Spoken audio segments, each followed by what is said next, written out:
പത്തനാപുരത്ത് മരുന്ന് വിതരണ ഗോഡൌണായ ഔഷധിയുടെ സബ് സെന്റർ സമര അനുകൂലികൾ അടപ്പിച്ചു. കൊല്ലം ഹെഡ് പോസ്റ്റ് ഓഫീസ് ജീവനക്കാരെ CITU പ്രവർത്തകർ തടഞ്ഞു.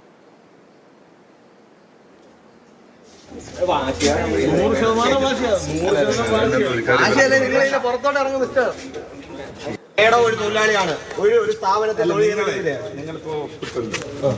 നിങ്ങൾക്ക് സർവീസ് പ്രശ്നമുണ്ടോ? ഒരു പ്രശ്നമില്ല. പഞ്ചിങ് ചെയ്തല്ലോ. നിങ്ങൾ വൈകിട്ട് വന്നല്ലെങ്കിൽ പഞ്ചിങ് നിങ്ങൾ ഇതൊന്ന് അടച്ചിട്ടാല് ശരി അല്ല നിങ്ങൾ ചെയ്തോ. നിങ്ങളിതൊന്ന് അടച്ചു.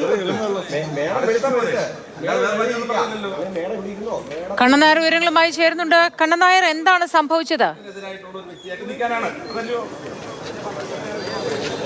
മോത്തി തെക്കൻ കേരളത്തിലേക്ക് ആയുർവേദ മരുന്നുകൾ വിതരണം ചെയ്യുന്ന അല്ലെങ്കിൽ സംഭരിക്കുന്ന കേന്ദ്രമാണ് പത്തനാപുരത്ത് പ്രവർത്തിക്കുന്നത്.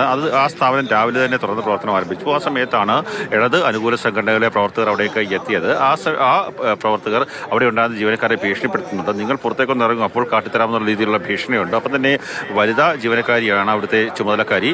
ആ വ്യക്തിയെ അടക്കം അവർ ഭീഷണിപ്പെടുത്തുന്നത് നമുക്ക് ദൃശ്യങ്ങളിൽ നിന്ന് കാണാൻ സാധിക്കുന്നുണ്ട്. ആ സ്ഥാപനം പൂട്ടണമെന്നുള്ളതാണ് ആവശ്യം. അന്നേരം അവർ പറയുന്നുണ്ട്, PSC പഠിച്ച് പരീക്ഷ എഴുതി ജയിച്ചത് നിങ്ങൾ മാത്രമല്ലോ, ഒട്ടേറെ പേർ പരീക്ഷ എഴുതി ജയിച്ച ആൾക്കാരുണ്ട്, അവർക്കൊന്നും ഇല്ലാത്ത പ്രശ്നം നിങ്ങൾക്ക് എന്താണ് എന്നുള്ള രീതിയിലുള്ള ഭീഷണിയൊക്കെയാണ് ഈ പ്രവർത്തകരുടെ ഭാഗത്തു നിന്നുള്ളത്. നമ്മളിപ്പോൾ ദൃശ്യങ്ങളിൽ നിന്ന് കാണുന്നത് കൊല്ലം ഹെഡ് പോസ്റ്റ് ഓഫീസിന് മുന്നിൽ നിന്നുള്ള ദൃശ്യങ്ങളാണ്.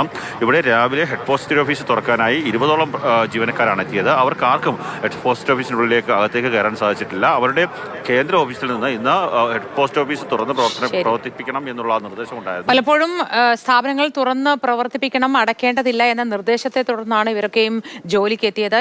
മന്ത്രിയുടെ ഉറപ്പ് KSRTCക്കും നൽകിയിരുന്നു. പക്ഷേ അതൊന്നും പാലിക്കാൻ ഇവർക്കായില്ല എന്നതാണ് സമരം. പല സ്ഥലങ്ങളിലും സമര അനുകൂലികൾ ഇടപെട്ട് ജോലി തടസ്സപ്പെടുത്തുന്ന രംഗങ്ങളാണ് നമുക്ക് കാണാൻ കഴിയുന്നത്.